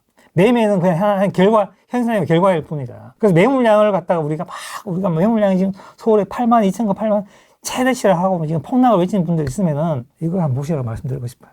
이거 해석을 못 할 것 같은데. 해석 못 하겠죠. 이 보세요. 이 전세 매매 두 개 더하게 되면 똑같죠. 이게 수요예요. 근데 여기에서 저는 수요를 다 뽑아냈거든요. 제 책에 5번 책이 나오는데 네. 책편에 제 뒤에 부록이 하나 들어가요. 네. 전국 수요 이렇게 만든 수요가 다 들어가요. 전국 수요가. 공개하시는 겁니까? 일부 공개. 일부만. 아니 전국 다 하는데 네. 주요도 다 했는데 초판에만 들어가요. 2판부도 안 들어갑니다. 첨부만. 초판 첨부만 넣고 안 들어가요. 그럼 뭐 이렇게 별책 부록으로 되는 별책으로 들어갑니다. 아직 링크도 안 나왔고 뭐 아무 내용도 저도 못 봤습니다. 결국엔 오르는 집값의 비밀이라고 합니다. 한 몇 년 만에 책이 나오는 것 같은데. 5년만 왔어요. 5년 만에. 그래서 초판에만 별책 부록으로 수요를 깠다. 아, 너무 좀 표현이 저급한가? 네. 아, 수요에 대해서 내가 분석한 자료를 공개했다. 네, 첨부만. 네. 금방 나갈 것 같은데? 정부가 우리가 임대차 3법 이런 거 했잖아요. 하고 뭐 지금 그 정부의 정책으로 무슨 해서 매물 늘리고 뭐 해도 잠시예요. 잠시 한 6개월 지나고 나고 한 1년 지나가 되면 시장 원래대로 돌아요. 원래 들어가고 원래 어떤 시장 기능 있죠. 그 기능으로 그 지역에 있는 수요, 그 지역에 있는 수요 공급, 매물 수, 어떤 재고주택에 있는 어떤 사람들의 어떤 나오는 매물들을 해서 그냥 만들어지는 거예요. 그게 시장에서 돌아가는 원리고, 요렇게 이제 시장이 바뀌는 거는 외부에 들어오는 공급이 있죠. 그게 들어오면서 전세의 변동부터 시작하면서 시장이 만들어지는 거예요. 이게 지금 그대로 나오고 있는 거예요. 금리의 시기가 끝나고 수요와 공급으로 이제 돌아가고 있는데 네. 그 수요와 공급의 근원적 어떤 시발점이 되는 건 이 전세부터 스타트가 된다. 근데 전세도 상승이 있고요. 상승을 해야 되고, 두 번째는 수급 불안에서 와야 된다는 거예요. 그게 공급 불안에서 와야 돼요. 그게 연결되기 때문에. 그래서 쭉 연결되거든요. 그게 2, 3년 연결돼요. 근데 금리가 또 연결 안 되거든요. 금리가 멈추거나 떨어지거나 반대로 가면은. 그래서 얘는 연결되기 때문에 네. 이제 마음 놓고 이제 우리가 이제 선택을 할 수 있죠. 2, 3년을 편하게. 그렇게 되는 거죠. 그래서 그게 이제 공급의 하는 역할이죠. 조금 전망을 달리 하시는 분들은 왜 가짜 상승이라고 말씀하시는 거예요? 네. 데드캣 바운스라고 얘기하시는 분들도 꽤 많은데. 그거 인정하기 싫겠죠. 자기가 틀린 거에 대해서. 그래. 아니, 진심으로 그렇게 생각하시는 것 같은데. 이거는 가짜 상승이다. 난 그걸 이해를 못 하겠어. 나도 그걸 봤는데 어떤 걸 가짜 상승을 통계를 못 믿겠다는 건지 그건 모르겠어요. 그건 아닌 것 같고요. 자기 틀린 걸 인정하기 싫겠죠. 자기가 판단 미스는 건 싫은 거죠. 그 시장은 정직해요. 본인이 자꾸 우긴다고 되는 게 아니거든요. 시장을 털렸으면은 못 맞추고 자기가 털렸으면 아니면 내가 판단 실수했으면은 내가 뭘 잘못했는지 보고 수정하고 다 맞출 수 있나요? 다 못 맞추잖아요. 하면 되는 거죠. 그래서 제가 그러잖아요. 전세가율이 저는 밑으로 갈 거라고 생각했는데 위로 가는 거는 너무 빨리 전세에 대한 수요가 왔다. 문제 생겼고, 그리고 투자자 너무 규제가 많아서 공급이 너무 차단돼 있다. 그게 지금 시장이 더 빨리 움직이게 만들었다. 저는 그렇게 판단하고 있는 거죠. 제 판단이 1, 2년 더 갈 거라 생각했는데 너무 빨리 지금 올라오고 있다. 그런 거죠. 그래서 거기 얼마 안 남았다고 이야기하는 거잖아요. 전세 상승이 좋아질 거는. 네. 원래 뭐 하반기, 4, 4분기나 내년 상반기 정도 되면 된다. 그렇게 말씀드리는 거죠. 모든 것을 하나의 방향, 한쪽만 보면 안 되거든요. 그분들이 이야기하는 거는 매도 물량만 보고 그래요. 매도가 뭐 옛날에 뭐 4만에서 8만 배로 늘었잖아. 막 그렇게 얘기하잖아요. 근데 가격도 마찬가지거든요. PIR 같은 것도 소득 가지고만 막 비교한다고요. 근데 그걸 만드는 사람도 있잖아요. 그걸 어떤 제품 만드는 사람, 그 비용이잖아요. 그래서 수익과 비용이라는 두 가지 관점에서 봐야 되는데 두 가지 관점, 하나의 관점에서 보는 거잖아요. 이 매물량도 마찬가지예요. 근데 미국 같은 경우는 정말 좋은 지표를 사용하거든요. 이게 뭐냐면 이거 보여드릴게요. 이 먼스 오브 스프라이라는 개념을 써요. 예. 이게 한 달에 매도 물량이 몇 개인가 보고요. 거기서 거래량을 봐요. 그래서 100개가 있으면은 10개 거래되잖아요. 올해. 연달이면 없어지죠. 100개가. 네. 근데 미국 같은 경우는 여기를 6을 기준으로 해서 6보다 크게 되면은 매물이 많아가지고 우리가 하락압력이 높다 생각하고요. 6 밑으로 가게 되면 상승압력이 높다 생각해요. 양쪽을 다 보는 거죠. 매도 물량만 보는 게 아니고 거래도 본다는 거죠. 얘도 늘 수 있고 얘도 늘 수 있잖아요. 그렇죠. 근데 얘도 줄고 얘도 줄 수 있잖아요. 네. 근데 얘는 가만히 있고 얘가 늘 수 있죠. 그래서 얘도 줄죠. 그냥 다 같이 보는 거죠. 우리 매도 물량만 보고 난리 났잖아요, 지금요. 네. 얘만 위에 것만 보고. 네. 얼마나 단순한 생각이에요. 그러니까 미국 사람들이 이렇게 합리적으로 생각한다고요. 이렇게 말씀하시지 않을까요? 매도 물량이 되게 많이 늘어났는데 월 거래량도 그렇게 늘지 않았다 얘기하실 수가 네. 있겠죠. 그러니까 꽤 그러니까 매 물량이 늘었죠. 그렇게 매 물량이 그게 늘는 게 착실하니까요. 어떻게 보면. 매수 물량이 거래량이 정상적으로 오르게 되면 그 줄잖아요. 그 매물량이 정상일 수도 있다는 거예요. 제가 보는 매물량, 제가 이 매물량하고 이거 뭐 한 2년 정도 공부해 봤거든요. 네. 해보니까 매물량이 많지는 않습니다. 약간 많아요. 살짝 많습니다. 진짜 살짝 많아요. 제가 판단하기에는. 근데 지금 여기 보면은 제가 이걸 갖다 진짜 우리 데이터 넣어봤어요. 3월 기준으로 해보고. 전국을 매도하면 13.5개월 걸려요. 네. 지금 거래량으로 하게 되면은. 네. 근데 이걸 평균 올라오게 되면 10.1개월 걸려요. 이거 10이 나와요. 지금. 10달 걸려요. 매물이 10달 만에 팔린다는 거잖아요. 이걸 해보니까 이건 현실이 안 맞아요. 우리하고. 전세는 다릅니다. 전세는 제가 3월 기준으로 해보니까 전국에 1.6개월 걸려요. 전세 내놓으면 한 달 반만 팔린다. 계약된다는 얘기거든요. 네네. 근데 전부가 있죠, 전부. 우리 전주 봐주잖아요. 분위기 좋았죠. 예, 0.7일 걸려요. 굉장히 빠르게. 3주. 지금 어제 해보니까 4월 달까지 보니까 0.65로 떨어졌어요. 21일 팔린다는 그게 겨울이 된다는 이야기죠. 대구는 3.5개월 걸려요. 대구 제일 안 좋아요. 그 전세가 더 현실적으로 맞아요. 우리 시장에서는. 우리 매도는 안 맞고. 그 시장에 우리가 맞는 걸 가져와서 뭐 그러니까 분석해 보는 건데 제가 저거 막 데이터를 엄청 많이 돌려보고 이렇게 해보는데 얘가 좀 맞는 것 같고요. 전세 이제 어떤 문제가 가장 이제 합리적으로 맞는 게 뭐냐면은 전세 수급 문제가 가장 잘 맞는 통계가 뭐냐면은 3년 누적 공급량이에요. 그리고 그게 지금 현재 잘 맞는 거는 뭐냐면은 3개월 누적 공급량이고 그 뒤에 가면 6개월 누적 공급량. 좀 길게 보면 3년 누적 공급량 이렇게 돼요. 그게 전세 수급에 영향을 줍니다. 그래서 그걸 우리가 그걸 딱 패서 시장의 방향을 딱 펼칠 수 있어요. 어떤지 어떻게 하겠다는 거. 전세 수급이 어떻게 하겠다. 펼쳐볼 수 있죠. 근데 대신 뭘 알아야 되냐? 수요를 알아야 돼. 수요 대비 공급이니까. 수요 모르면 그 의미 없습니다. 그 책 부록을 찾아보셔야 돼요. 아, 초판을 봐야 된다. 네. 또 깨알 홍보. 네. 공급 이야기 하시면 많잖아요. 근데 나는 그런 이야기 들었어요. 수요 모르겠다 하시는 분 들었어요. 맞습니다. 네. 수요를 예측할 수 있어요? 항상. 네. 강원도 충청 비교해 봤잖아요. 똑같잖아요. 네. 그 왜 수요 못 찾아요? 수요 다 찾을 수 있어요. 단지 그걸 적용하고 찾기 힘들고 하니까 싫은 거죠. 그냥 말로만 그냥 수요 막 얘기하는 거죠. 수요도 찾을 수 있다. 왜냐하면 이런 거죠. 근데 이론적으로 막 하는 사람들 되게 많은데 이론적인 거에서 좀 더 나가면 어떻게 되는 줄 아세요? 이론적이면 전세적으로 매매 밀어올리고 매매 막 이래 하잖아요. 뭐 사이클 어떻고 다 하잖아요. 그 단계 지나야 되는 거 뭔지 아세요? 숫자를 찾는 거예요. 숫자를 밝히지 못하는 사람들은 거기서 끝이에요. 그러니까 어떤 이론이 구축되어 있으면 이걸 증명할 수 있는 숫자를 찾아야 돼요. 받쳐주는 걸 찾아놔야 된다는 거죠. 왜 그러냐면은 우리는 모든 다 숫자로 표현돼야 돼요. 통계가 그렇잖아요. 우리가 주식도 재무제표 보죠. 네. PER, 그죠? 온갖 지표가 많죠. R이 엄청 많잖아요. 다 숫자잖아요. 근데 부동산만 아직도 입으로 얘기해요. 감으로. 뭐 이런 거. 네. 숫자 아무것도 없이 그냥 사이클 어떻고 저떻고 kitchen 그래프로 다 표현돼야 되고 숫자 다 표현되고 숫자로 다 찾을 수 있어요. 단지 못 찾는 거예요. 그래서 숫자로 이야기하지 않는 분들은 저는 의심을 좀 합니다. 그리고 그 사람은 이론은 얼마 못 간다. 한두 번 맞출 수 있다. 근데 계속 맞추지 못한다. 저는 그렇게 보고 있어요. 한 개는 전세가율, 하나는 전세 상승률. 그 두 개가 어디서 오는가 되게 중요하죠. 단기적으로는 이제 공급에 영향을 받아가요, 두 개가. 근데 장기적으로는 우리의 주택시장의 성장에, 전체 우리 주택시장 성장에 달려있는데, 그게 뭐냐면 인구하고 소득이 있어요. 근데 그게 조금 늦게 가려면은, 우리가 산업이 활발하게 돌아가거나, 아니면 관광이 잘 되면 이게 늦게 꺼져요. 시장이 천천히 갑니다. 그런 얘기 하시는 분들도 있던데요. 외부에 투자자가 많아가지고, 자가격을 낮은 것도 있잖아요. 그런 것을 아주 나쁘게 표현하는 분도 있어요. 그거 나쁜 곳인가요? 자가 보유율이 나쁜 곳이라고 생각하세요? 보통 그렇게 많이 배우죠, 보통은. 반대예요. 자가 보유율이 100%인 데가 어딘 줄 아세요? 어디예요? 북한이잖아요. 그리고 자가 보유율 90% 된 나라들이 대부분 다 어디냐면은 공산국가예요. 자가 보유율이 가장 낮은 나라 수가 어딘 줄 아세요? 미국입니다. 미국이죠. 그렇습니까? 미국도 높긴 높아요. 근데 가장 좋은 도시가 가장 낮아요. 뉴욕이 30몇 %밖에 안 됩니다. 서울도 낮지 않습니까? 서울도 38%인가 40%밖에 안 돼요. 우리나라에선 제일. 근데 모든 도시의 핵심 도시 있죠.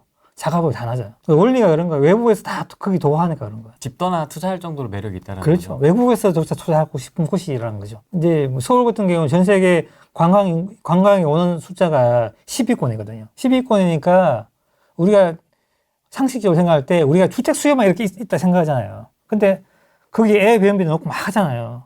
우리가. 그래서 수요가 엄청 많아요. 사실은요. 그 단기 임대 놓는 분도 되게 많거든요. 2년, 4년 싫어서. 그래서 6개월, 1년, 한 달, 이런 거 다 빠진 사람 엄청 많아요. 정부가 여긴 잘못한 거거든요. 정부가. 그걸 다 빠지게 만든다고요. 그래서 요새 보니까 거기 단기 임대 놓는 그 사이트 있잖아요. 그 앱이 있어요. 플랫폼 같은 거. 네, 플랫폼 있어요. 거기 엄청 잘 돼요. 엄청 잘 돼요.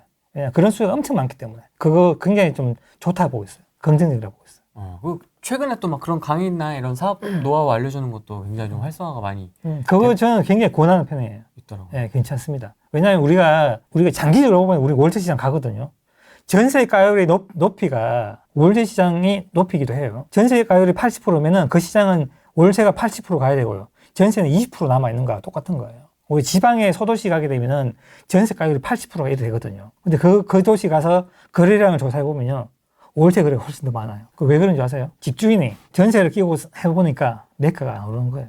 수익이 필요한데 세금을 내다 보니까 수익이 필요하잖아요. 그러니까 월세로 돌리기 시작한 거예요. 전세가율이 붙으면은 다 월세로 다 돌아가게 됐습니다. 수익이 없어서 그래요. 그래서 전세가율이 딱 붙은 도시가 가보면 월세 거래가 훨씬 많다. 신기하게. 그래서 지방 소도시 월세 거래 많은 거예요. 맞아. 지방 소도시고 그 다음에 더 구축일수록 네, 구축. 월세 짱짱합니다. 네. 그게 성장이 안 됐어. 아파트. 매가 성장이 안 됐어. 강남이 전세가 제일 많아요. 제일 성장 많이 하니까. 시장이 그대로 보여주고 있잖아요. 정부가 아무리 그래도 시장은 정말 똑똑해요. 시장이 안 된다니까요. 시장은 거짓말을 하죠. 거짓말하지 않는다. 시장이 너무 똑똑하다. 이게 평균 전세가율이에요. 전국. 네. 이 성장이 높은 도시 있죠. 여기 앞에 있잖아요. 전세가율 낮잖아요. 서울, 경기도, 인천. 이 뒤에 남은 게 성장이잖아요. 이 뒤에 남은 게 성장이에요. 남은 성장. 이 멀티플이잖아요. 멀티플이 여기 적잖아요. 여기. 꽉 차 있어요. 꽉 차 있죠. 여기 가서 지금 갭투 잘했다는 이야기잖아요. 사람들이. 1,000만 개, 2,000개. 여기 얼마 없는데. 네. 그러니까 여기 얼마 없는 거 요걸 하려고 하니까 치고받고 싸우는 거잖아요. 그 잘못하면 여기서 물리는 거지. 여기 이만큼 있는 거 놔두고. 여기 가서 있는 거 있거든요. 뭐냐면 신축을 하셔야 돼요. 분양권 신축. 신축은 많이 벌어지잖아요. 그러니까 신축을 하셔야 된다. 이쪽 가서도 신축을 하셔야 돼요. 왜냐면 이제 이걸 해야 되는 거는 머릿속으로는 알고 있지만 돈이 없으니까. 수중에 돈이 없으니까 이제 이쪽으로 이제 이쪽 가는 거죠. 근데 알고 하라 말이죠. 가는 거죠. 여기 가서도 알고 하셔야 되고 그리고 공급 현상으로 나올 때가 일시적으로 있어요. 그 타이밍을 딱 해야 되는데 그거 놓치는 순간 그냥 나는 못 빠져나와요. 내가 지금 돈이 없어서 이렇게 하고는 있지만 이쪽 방향성을 향해서 그 수급 사이클을 잘 이용해서 들어갔다 맞아요. 나왔다를 해야 된다는 네, 거죠. 맞아요. 여기를 하시는 위험하다는 걸 일단 인지를 하셔야 되고 여기 움직일 때, 이 전세가가 움직일 때가 성장과 관계도 있지만은 이게 공급에 의해서 일시적 영향이 받거든요. 그 공급에 의해서 일시적 받을 때 그 타이밍이거든요. 그 짧은 타이밍이거든요. 이게 있잖아요. 수도권은 우리가 늘 긴 시간이 필요하고 하지만은 이 작은 도시는 물이 움직이는 속도가 굉장히 이제 빠르기 때문에 공급을 집어넣어 버리면 바로 꺼져버리거든요. 그죠? 그냥 한 단지만 집어넣어 버리면 꺼집힌다니까요. 작은 도시는. 그러니까 타이밍 못 맞췄죠. 내가 전세 2년, 4년 끼고 했는데 한 단지 입주해 버리니까 아무것도 못 하고 있는 거야. 다 떨어져 버잖아요. 그렇게 다 못 나오는 거예요. 수익 못 낸다니까요. 그냥 사이버 머니죠, 그냥. 올랐는데 그냥 그래도 되는 거죠. 그게 지방일 가능성 크고 구축일 가능성 크고 그런 거죠. 그래서 조심해야 되고 점점점 더 하죠. 우리가 이제 성장성 둔화되고 인구가 둔화될수록 점점점 더 심해야 된다. 그래서 다음 시장은 저는 지방에 아주 저가 아파트, 구축 아파트가 될 거라고 보고 있는 거예요. 거기 역전세가 나고 문제 또 생긴다. 왜? 또 모르고 투자 또 들어가니까. 뉴비들이 이제 또. 네, 또 들어가니까. 또 공부 안 하고 그냥 들어가니까. 개인만 붙으면 무조건 좋은 줄 알고 막 들어가잖아요. 그런 고정관념에서 깨야 되거든요. 근데 제가 이제 최근에는 많은 분들한테 그런 얘기 해요. 그냥 신축하시라고. 성장이 많이 남았는 거, 좀 금액이 좀 크게 들어가더라도 신축하시는 게 훨씬 더 안정적이다. 그리고 우리가 작은 도시에 가서 상승을 뭐 하는가 한번 보세요. 거기 뭐 상주, 뭐 의성 뭐 이런 데 가서 상주가 뭐 하는가 한번 보세요. 다 신축만 상승한다니까요. 그게 벌어진 것만 상승한다니까요. 딱 붙은 게 상승하는 게 아니고. 소장님, 거제 신축 마피 1억인데요. 버틸까요? 능력 있으면 버티면 되고. 유로. 대구도 마피 1억 있어요, 아직도. 대구도 지금 마피가 아직도 많아요. 근데 그거는 이제 거제 같은 도시는 좀 수요가 작잖아요. 이제 산업 영향도 막 경기 영향 많이 받고 이런 데는 근로자가 왔다 갔다 하기 때문에 수요 파악이 되게 힘들어요. 그런 도시는. 그래서 좀 작은 도시나 이제 수요 파악하기 힘든 데는 저는 좀 들어가지 말라고 말씀드리고 싶어요. 솔직히 말씀드려서. 왜냐하면은 창원도 좀 그런 편이에요. 창원이 이렇게 이제 그 합병했잖아요. 마찬가지로 합병했는데 네. 100만 도시인데 실질적으로 그 합병 효과는 잘 안 나타나요. 행정부만 합병했지. 대구가 군이 합병했다고 군위가 대구 되나요? 행정적으로? 아니요. 안 되죠. 거긴 거기죠. 거긴 거기인 거예요. 네. 그냥 빼고 그냥 분석하는 거예요. 그래서 그걸 묶어가서 분석해봤자 데이터 돌려보세요. 맞는 거 안 맞거든요. 그리고 거기는 이제 공업도시다 보니까 경기에 민감하잖아요. 그래서 외부의 수요들이 왔다 갔다 하는 수요도 있기 때문에 전세 움직임이 굉장히 들쑥날쑥해요. 그런 파악이 힘들거든요. 그런 걸 좀 감안하고 해야 되기 때문에 좀 어렵습니다. 좀 쉬운 곳에 들어가세요. 어려운 곳에 들어가는 순간 지금 마피 이렇게 되는 거예요. 그 어려운 거 들어가는 거 못 헤어나니까 거기 헤어나려고 지금 마피 이렇게 던지는 거잖아요. 그런 거예요. 쉬운 곳에 들어가라. 첫 투자는 무조건 성공해야 된다 생각하거든요. 되게, 첫 투자는. 되게 공감합니다. 예. 근데 그 투자를 작은 돈 갖고 어려운 데 들어가니까 문제가 생기는 거잖아요. 성공률 낮아. 그러니까 문제죠. 그래서 저는 연간 첫 투자는 진짜 성공할 수 있는 데가라고 말씀드리고 싶고요. 네. 그러면은 내가 좀 능력이 조금 뭐 부족하다 그러면은 자금력 조금 더 모아서 뭐 좀 융통해서 이렇게 좀 좋은 물건을 하는 게 안 낫겠나 싶은 생각이 들어요. 책의 메시지는 뭡니까? 나 이 얘기를 꼭 하고 싶어서 5년 만에 책을 썼다. 뭐 이런 게 있으세요? 이 책의 전체적인 큰 맥락은 첫 번째 가격이 어떻게 만들어지는가. 이 우리 주택시장 가격이 만들어지는 구조. 두 번째는 전세 시장으로 보면은 전세 시장에서 우리가 가격이 움직이는데 그 전세가 만들어가는 과정과 전세가 말하는 의미들에서 우리가 미래를 예측할 수 있다는 걸 전반적으로 다 풀어놨죠. 전세에 대한 의미를 정확하게 해석하는 게 제일 중요해요. 제일 쉽게 생각하는 게 전세인데 사실 소장님 이야기를 들어보면 전세 분석하는 게 제일 어렵습니다. 전세 분석하는 게 어려운 게 너무 간단하게 생각하죠. 어려워요. 어렵다고? 설명 들어보면 어려워요. 아유, 생각보다 이게 단순하게 생각하면 안 되는구나. 단순하게 뭐 생각하셔도 되긴 되는데요. 전세가 오르나 매가가 오른다 이렇게 단순하게 생각하셔도 돼요. 왜냐하면 그건 결과이기 때문에. 근데 우리 같이 이제 공부 깊이 공부하는 사람들은 그 상승의 의미라든지 전세 가격의 의미가 뭔가에 대해서 깊이 고민하죠. 이게 미래를 나타난다는 거 하고요. 그런 것들을 고민을 되게 많이 해요. 수급이 전세 수급이 어떤 식으로 나오는가 그런 것들을 되게 고민하고요. 그래서 수요가 어떻게 움직이는가에 대해서 되게 많이 이제 고민을 하는 거죠. 그게 알아야지 이제 책에도 쓸 수도 있고 일반인도 설명해 드릴 수도 있고 뭐 그런 것도 있고 또 내가 투자에도 도움이 되니까. 그리고 공부가 돼 있으면 뭔가 확신이 들죠.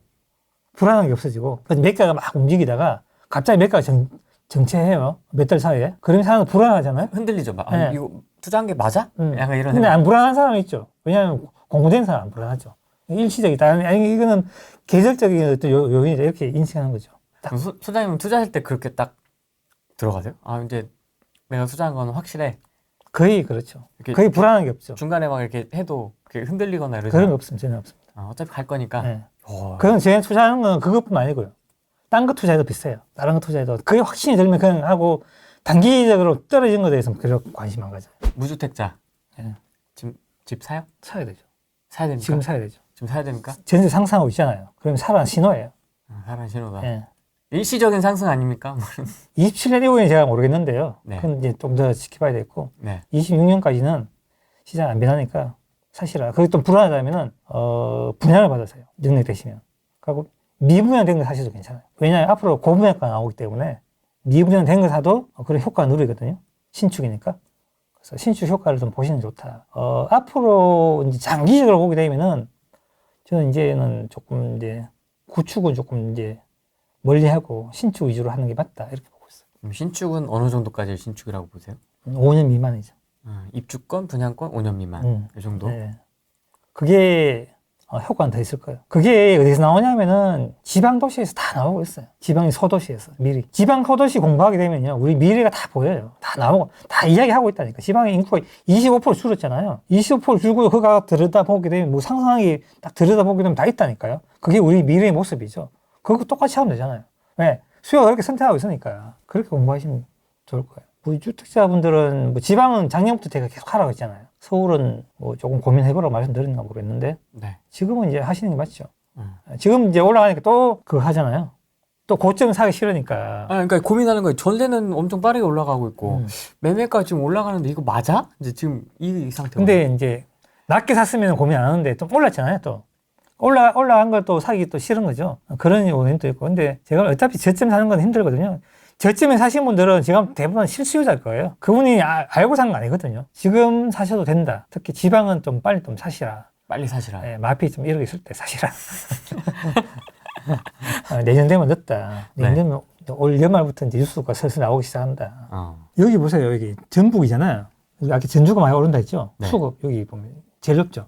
쭉 가는데 세종과 대구가 꼴찌고요. 부산이 여기 있고. 이 순서가 뭔지 아세요? 시장을 만들어가는 순서예요. 위에 보이는 거 매가잖아요. 위에 움직이는 거 제가 결과라고 했잖아요. 원인이 어떤 환경에 맞는 결과이거나. 네. 그런데 원래 시장의 모습은 얘라고요. 얘가 만들어가고 있다. 지금 제일 빠른데 전북이죠. 그러니까 울산이 빨리빨리 만들어가고 있을 거예요. 충북이 눈에 들어오는. 울산은 여기 있죠. 충북, 울산. 울산이 세 번째 있잖아요. 네. 얘가 지금 금방 만들어낸다고요. 지방에서는. 서울이 여기 있고. 수도권을 지금 빨간색으로 표시해 놓으신 네. 거군요. 네. 얘가 시장을 만들어가는데 얘가 다 만들어지면 다 상승하는 거죠. 지역에 관계없이. 네. 지금은 국지적인 상승이라고 할 수 있는데 얘가 이제 한 180까지 올라가게 되면 다 상승하는 거죠. 강제 매수가 일어나는 거죠. 근데 이런 얘기는 기사가 잘 안 나오는 것 같습니다. 지방의 이런 전세 상승과 모르니까. 이런 얘기는 거의 좀 기사에서는 잘 다루지 않고. 모르고 전문가분들이 대부분 다 서울에 있는 분들이잖아요. 지방 공부 안 하니까. 거죠. 서울뉴스는 기사가 맨날 뭐 어디가 신고가 뭐 50억 얘기 나오지 않습니까? 49점 뭐 몇억 거래됐다고 실거래? 맞아. 네, 뭐 그런 얘기 나오고 하는데 지방 얘기는 사실 거의 뭐 뉴스에서도 이론적으로 보면 서울, 강남은 48억까지 가는 거 맞죠. 제가 볼 때는. 예전에 45억 했잖아요, 제가. 네. 예, 좀 더 올라서 48억까지 맞아요. 이론적으로, 예. 하면. 그때 45억 했을 때도 정말 깜짝 놀랐는데 예, 맞죠. 예, 45억 갔잖아요, 네. 결과적으로. 네. 그 45억이 저는 한 2020, 한 5, 6년에 도착할 거라 생각했는데, 금방 도착했어요. 저 한참 또 있다가 지금, 최근에 지금 50억 갔다는 이야기가 막 들리던데, 네. 제가 보기엔 48억까지는 맞는 것 같아요. 예, 48억까지는. 그건 진짜 가격이다. 진짜 가격이다. 예, 진짜 가격. 거품 아니다. 예, 그뿐 아니다. 반포 같은 전고점 거의 회복한 지역에 진입하는 것은 어떻게 생각하는지요? 강남 쪽은 추격 매수 같은 느낌이라 어찌해야 될지 의견이 궁금합니다. 그렇죠. 좀 강남 쪽은 되게 빵빵빵빵 지금 올라가고 있지 않습니까? 근데 이게 순환적으로 움직이기 때문에 네. 강남이 올랐잖아요? 그러면 또 이제 강북으로 퍼지고 지금 마포나 이쪽으로 이제 퍼지잖아요? 네. 퍼지고 난 뒤에 이제 경기도 갔다가 이제 인천 갔다 이러게 될 건데 다 돌고 나면 또 강남에 오죠. 순수가. 그거 생각하면 지금 들어가야 되고.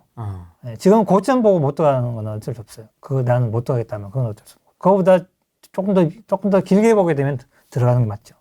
어차피 돌고 하니까. 좀 길게 보고 예. 뭐 내일 뉴스에 나오든지 신고가로 신고가 거래로 뉴스의 주인공이 한번 돼보든지 그렇든지. 네. 예. 판단하셔야 될 것 같아요. 근데 우리가 생각하는 것보다 시장 돈이 많습니다. 돈 없다 하시는 분도 있는데 제가 볼 때는. 돈 많은 사람들 왜 이렇게 많은 거죠? 코인이나 돈 벌겠죠. 국평을 막 50억에 턱턱 살 수 있는. 그게 다 뭐 현금 주고 샀다던데 보니까. 네. 그런 얘기도 있더라고요. 네. 그리고 지금 뭐 최근에 그 고급 주택 지었던 거 그것도 다 현금 주고 샀다더라고요. 의외로 돈 많은 사람 많죠. 그래서 내가 돈이 없다 나는 돈 없다 그런 판단하지 마시고. 정말 그거 하나도 안 맞아요. 내년 되면 이제 제가 볼 때는 규제가 풀릴 거라 보고 있거든요. 네. 그때부터 시작하면 될 것 같고 지금은 취득세 있잖아요. 이게 취득세 때문에 못 들어가요 사실은요. 그래서 좀 기다리게 보는 것도 괜찮다 생각하고요. 그게 난 관계없다 이런 분들은 뭐 지금이라도 선택하시는 건 나쁘지 않죠. 지금 지방 같은 경우는 지금 많이 떨어져 있으니까. 네. 근데 지방 같은 경우는 지금 수급이 낮기 때문에 광역시 같은 경우는 전세 넣는 게 만만치 않을 수도 있어요. 그러니까 전세가 가격이 많이 떨어져 있거든요. 또 투자비 많이 들어가요. 그래서 4년 묶여야 되고 이런 단점이 있죠. 예전보다는 시장이 빨리 움직이지 않을 거예요. 천천히 움직이고. 근데 뭐 시장의 변화는 내년부터는 꽤 있을 거라고 보기 때문에 능력부터 가시면 될 것 같아요. 네, 판단을 해야 되겠네요. 내가 어떤 포트폴리오로 구성을 해 나갈 건지. 네, 맞아요. 예. 하고 정책이 변화가 저는 있을 거라 보고 있거든요. 내년에는. 근데 뭐가 나올지 모르겠지만 근데 뭐 야당에서도 이제 임대 문제가 심각하게 되게 되면은 반대하기 만만치 않을 거라고 보고 있어요. 규제가 꽤 많이 풀리지 않을까 저는 보고 있고요. 그때는 막 집 사라고 막 회가 투자하고 임대 놓으라고 막 그렇게 막 사상할 수도 있어요. 그럼 지방에 지금 뿌려져 있는 물건은 좀 신호가 오면 좀 파는 게 좋을까요? 정리를 하는 게 좋을까요? 아니면은 근데 물건에 따라 다르겠죠. 물건이 뭐 괜찮으면은 가지고 가시는 건 괜찮고요. 평균 이상이다. 왔다 갔다 하는 것보다는 가지고 있는 게 낫다고 생각하고 있고요. 물건이 조금 이제 경쟁이 떨어진다 그러면은 갈아타시는 것도 지금 팔린 다음에 바로 갈아타는 것도 결국에는 인서울 해야 되는 거고요. 결국은 강남 가야 돼요. 그 순서는 정해져 있어요. 강남에서 더 돈 벌면 미국 가면 되고. 대구는 인허가 대기 물량이 너무 많은데 추후에 상승 분위기가 오게 되면 다시 분양이나 착공이 늘면서 하락이 빠르게 다시 찾아올까요? 26년, 27년 상승 분위기가 온다면 매도 시점은 언제쯤으로 잡는 게 좋을지 궁금합니다. 분양하고 난 뒤에 3년 걸리잖아요. 3년까지는 괜찮죠. 그래서 미래 걱정하실 필요는 없고 인허가 물량 그 자체가 늘 그래요. 인허가 했다가 시장 안 좋으면 다 걷어들이거든요. 시장 좋으면 나오고 이렇기 때문에 인허가 물량으로 판단하지 마시고 지금 데이터가 입주 물량 데이터 잘 나오잖아요. 네. 그래서 25년, 26년, 27년 되게 되면 입주 물량 다 나오거든요.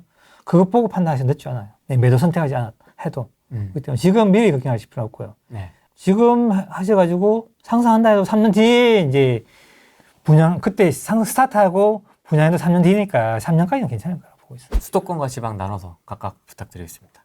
수도권은 이제 뭐 27년 이후에는 좀 판단이 좀 힘들겠지만은 지금은 상승이라고 이제 인정을 해야 되고요.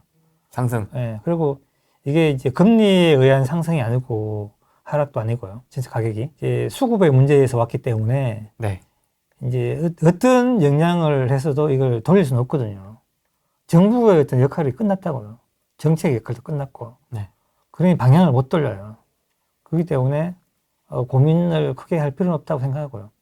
중간중간에 어떤 작은 변수에 해서 약간 등락은 있을 수 있어요. 그러면 그거에 대해서 너무 민감하게 반응할 필요는 없다 생각하고요. 그렇게 선택하시면 될 것 같고요.